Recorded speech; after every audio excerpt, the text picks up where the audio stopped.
Bonjour à toutes, bonjour à tous. Écoutez, soyez les bienvenus à cette journée de formation Digimag sur les études sur le Maghreb et le numérique.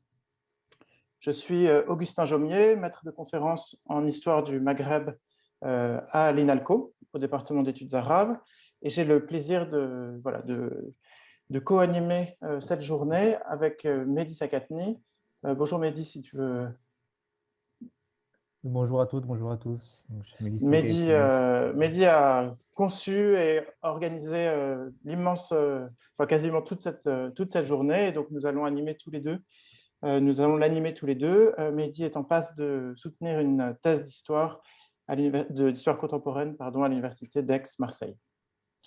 Et il est chargé de mission du GIS pour les études sur le Maghreb, si je ne me trompe pas, dans le titre. C'est ça, plus ou moins. Pardon? Plus ou moins ça. En fait, c'est sur les humanités numériques. Mais Sur les humanités numériques, pardon.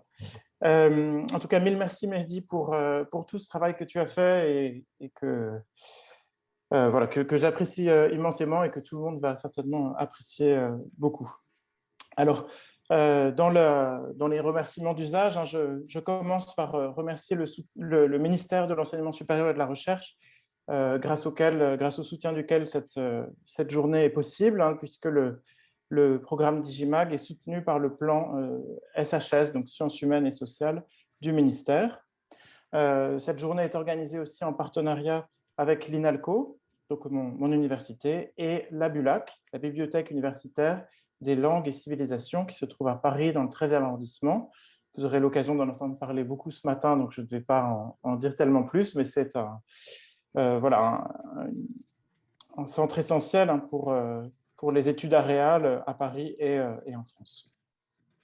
Enfin, cette journée est organisée donc par le GIS Moyen-Orient Monde Musulman. Alors, qu'est-ce que le GIS Moyen-Orient Monde Musulman? Un GIS, c'est un groupement d'intérêt scientifique. C'est en fait une fédération de laboratoires, d'équipes de recherche, donc en l'occurrence de toutes les équipes de recherche françaises qui travaillent sur le Moyen-Orient et les mondes musulmans. Et donc le GIS a vocation à fédérer ces équipes et à harmoniser leur travail, pour dire les choses un peu rapidement. Mehdi vient de mettre le site du GIS dans le chat, si vous voulez en savoir un petit peu plus. Alors, parmi les nombreuses choses que fait le GIS organise dans les jours qui viennent, ça commence dès demain, un forum sur, qui s'intitule « Au-delà des frontières, la recherche française et les nouvelles circulations des savoirs au Maghreb et au Moyen-Orient ». Alors, ce forum vise à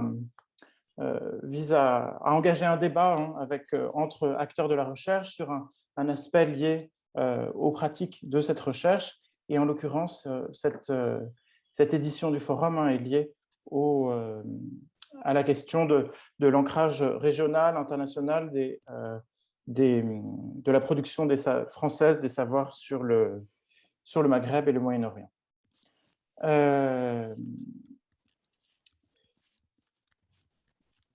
Vous m'entendez toujours bien? Oui, d'accord.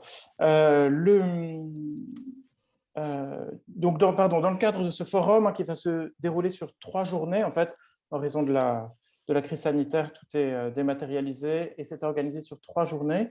Donc, je vous signale que le 6 avril au matin, aura lieu une table ronde sur la recherche française et les nouvelles circulations régionales des savoirs au Maghreb. Donc, c'est de 9h à 10h30. Le 6 avril. Et bon, toutes les informations sont sur le site du GIS. Je vous mets ça dans le chat.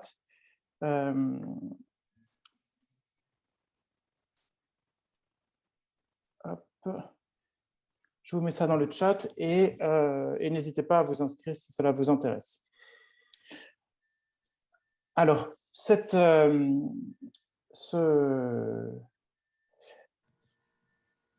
vous avez vu, hein, j'ai insisté pas mal sur le Maghreb, c'est qu'en fait, une des priorités du GIS dans ces dernières années, hein, depuis un an et pour les quelques années à venir. Un des domaines sur lequel le GIS cible son action est justement les études sur le Maghreb. En fait, le constat hein, est que les études sur le Maghreb en France sont en plein renouvellement et qu'en même temps, alors, il y a assez peu de chercheurs en poste, il n'y a pas de structure de laboratoire dédiée et globalement, elle manque un peu de coordination. Il y a tout un travail de structuration, d'encouragement à mener. Et donc, c'est dans ce cadre hein, que le GIS agit, notamment en soutenant donc, le projet Digimag, dont je vais vous parler dans une minute. Alors, nous sommes très heureux parce que nous avons constaté en organisant cette journée hein, que visiblement cet effort fait sur les études sur le Maghreb rencontre une vraie demande. Hein. Les inscriptions ont été extrêmement nombreuses et notamment d'un public venant du Maghreb. Donc vous êtes très nombreux à nous suivre aujourd'hui depuis le Maroc, l'Algérie, la Tunisie, et depuis l'autre côté de la Méditerranée. Et nous y sommes extrêmement sensibles. Hein. Nous sommes heureux que... alors, voilà, en dépit de tous les inconvénients qu'elle apporte, la crise sanitaire nous sommes heureux qu'elle nous permette d'avoir un public plus nombreux depuis le Maghreb. Et nous sommes aussi honorés hein, de votre présence. Nous espérons que cette journée répondra à vos attentes. Alors, le projet Digimag, dans lequel s'insère cette journée sur le Maghreb, est un projet donc, de valorisation par le numérique des ressources documentaires françaises sur le Maghreb. En fait, à l'origine de ce projet, il y a un constat fait par justement le GISMOM dans un livre blanc sur la recherche, sur la question de la transition numérique dans les études françaises sur le Maghreb et le Moyen-Orient et les mondes musulmans. Et ce livre blanc a dressé le constat d'un déficit de ressources numériques sur le Maghreb. Alors, c'était notamment en comparaison à toutes les initiatives qui existent sur le Moyen-Orient. Ce déficit, on le mesure. Alors, ça ne veut pas dire qu'il n'y a pas d'initiative. Au contraire, il y a une multitude d'initiatives qui tâchent de faire connaître, de mettre en valeur les fonds, les ressources françaises sur le Maghreb. Mais ces initiatives, jusqu'ici, ont été assez dispersées, parfois cloisonnées, et la question de leur viabilité dans la durée, à long terme, se pose. L'autre constat, c'est qu'il y a en France, dans les collections françaises, notamment dans les collections publiques, énormément de documentation de type extrêmement varié sur le Maghreb.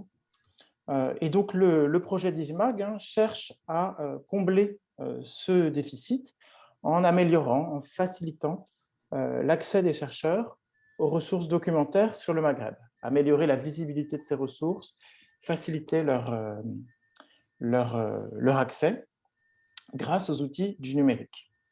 Alors pour cela, Mehdi et moi coordonnons ce projet qui implique de nombreuses équipes de recherche, de nombreux collègues, de nombreux centres de documentation, de conservation. Alors pour vous dire les choses rapidement, nous essayons d'abord d'établir une cartographie des fonds documentaires français sur le Maghreb, disons de la période moderne, à peu près du XVIe siècle à nos jours. Nous essayons ensuite de penser et d'améliorer ou de penser comment améliorer le référencement de ces ressources. Une troisième étape sera de créer un portail d'accès recensant toutes ces ressources documentaires. Et enfin, un quatrième volet d'action qui nous concerne aujourd'hui consiste à essayer de fédérer les acteurs de la recherche et les institutions de conservation grâce à ce projet. Donc, à améliorer en fait la dynamique des études maghrébines en France, ce qui peut passer par l'organisation de formations. Je laisse peut-être la parole à Mehdi. Mehdi, si tu es toujours là et que tu veux dire quelques mots sur ces formations organisées par Digimag. Oui, merci Augustin pour sa présentation. Donc, rebonjour à toutes et tous, et à celles et ceux qui viennent d'arriver. Donc, comme l'a dit Augustin, un des objectifs principaux de Digimag, c'est de rassembler les différents acteurs de la recherche en sciences sociales sur le Maghreb et de renforcer, en fait, de consolider ce champ d'études. Donc, c'est dans ce cadre-là que les formations comme celle-ci sont proposées. Il s'agit en fait de sensibiliser les différents acteurs de la recherche à ce qu'on appelle la transition numérique en sciences humaines et sociales, et en particulier, donc ici, dans le cas qui nous occupe, sur les études sur le Maghreb. Donc, cette formation, en fait, est la première d'un cycle qui s'étalera jusqu'en 2022. Et c'est toujours avec cette même idée, donc, de consolider le champ de la recherche et de rassembler les personnes intéressées, qu'une deuxième formation sera organisée afin de créer ou de renforcer les partenariats institutionnels avec des institutions de recherche ou de conservation situées au Maghreb. Cette deuxième formation sera suivie d'une troisième qui, elle, portera plutôt sur les outils techniques, parce que, comme Augustin l'a évoqué dans sa présentation, le but ultime de Digimag, c'est d'offrir un portail en ligne qui soit à la fois un outil de recherche et de saisie, donc de description des fonds documentaires que les chercheurs et les étudiants puissent utiliser. Et enfin, après ces cycles de formation, nous envisageons la création d'une école doctorale en 2022. Donc, je pense que c'est le premier semestre 2022. Augustin, tu confirmes ça?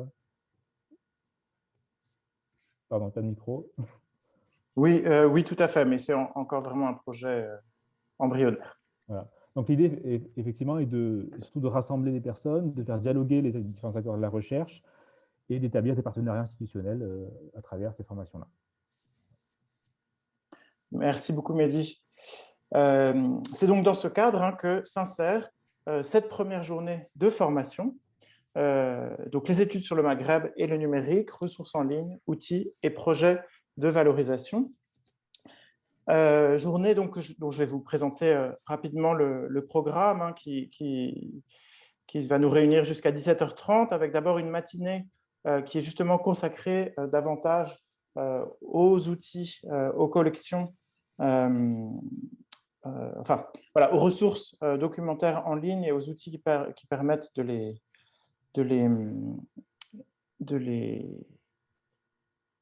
excusez-moi, j'avais perdu mes notes. Voilà, une matinée de formation donc vraiment aux outils numériques spécialisés sur le Maghreb, durant laquelle nous aurons le plaisir d'entendre parler des ressources proposées principalement par la médiathèque de la MMSH d'Aix-Marseille, par la BULAC et par l'Institut de recherche et d'histoire des textes. Je présenterai les intervenants dans quelques minutes, ce qui me donnera l'occasion de développer les acronymes. L'après-midi, qui se déroulera en trois plus courts panels. Donc, ce matin, on a un gros panel, et cet après-midi, à partir de 13h30, donc trois panels séparés, donc trois panels distincts, pardon, qui porteront, eux, davantage sur l'utilisation des ressources numériques dans la valorisation, la préservation et la valorisation de divers patrimoines maghrébins. Alors, au Maghreb ou en France, puisque donc le premier panel portera sur le patrimoine au sens architectural du terme, il me semble, avec donc l'usage des ressources numériques pour valoriser les archives du patrimoine. Un deuxième panel portera sur l'utilisation du numérique dans la valorisation, la sauvegarde et la préservation et la valorisation de ressources sur une école méconnue de l'islam, l'ibadisme, avec notamment un projet de numérisation de bibliothèque à Djerba. Donc l'enjeu est aussi de penser à ce qui se fait au Maghreb pour réfléchir aux façons dont Digimag peut interagir avec les acteurs de la recherche au Maghreb. Et enfin, une dernière partie un dernier panel sur la question alors qui est beaucoup plus récente, mais voilà, de l'enjeu des archives nativement numériques, c'est-à-dire comment préserver des archives numériques elles-mêmes avec la question des archives de la révolution tunisienne, voilà, qui nous sera présentée en fin d'après-midi. Alors, peut-être avant de passer au premier panel, Alors d'abord, je voudrais remercier très chaleureusement tous nos collègues, toutes et tous nos collègues qui ont accepté d'intervenir aujourd'hui. Alors, vous serez présentés individuellement et remerciés individuellement, mais permettez-moi déjà de vous remercier collectivement pour votre généreuse participation. Chacune de vos interventions durera entre 40 et 45 minutes, chacun des... voilà, 40 et 45 minutes, et sera suivi d'un temps de discussion de 15 à 20 minutes. Alors, nous avons privilégié, étant donné la forte affluence, le mode webinaire que permet Zoom. Cela signifie du coup que donc, seuls les intervenants sont visibles. Mais pour vous qui êtes dans le public, vous pouvez nous adresser vos questions tout au long des interventions grâce à l'outil questions et réponses Q&R qui se trouve en bas de votre écran. Normalement, vous devez pouvoir le voir. Donc, vous pouvez taper vos questions à tout moment. Et vous pouvez aussi utiliser l'outil Lever la main qui nous permettra de vous donner la parole si vous voulez poser votre question de façon orale. Pour celles et ceux d'entre vous qui auraient besoin d'une attestation de participation, n'hésitez pas à en faire la demande à Mehdi. Donc à Mehdi Sakatni qui est ici et qui va vous donner tout de suite son mail si vous avez besoin d'une attestation de participation.